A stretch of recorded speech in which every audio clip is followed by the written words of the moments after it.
Kuljettaminen 1, eli kuljetus- ja pysähdysharjoitteessa pelaajat kuljettavat palloa vapaasti rajatulla alueella.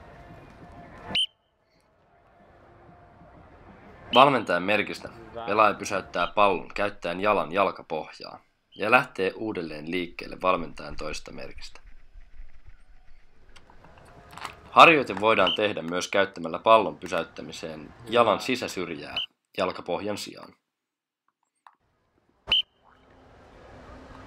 Yes. Tee alueesta aluksi riittävän iso, jotta pelaajat saavat omaa tilaa kuljettaa ja törmäyksiltä vältytään. Painota kuljettamisessa sitä, että pallo pysyy riittävän lähellä pelaajaa, jotta suoritukset olisivat hallittuja. Voit lisätä tempoa vaikeuttaaksesi harjoitusta. Hyvä. Sitten vain treenaamaan.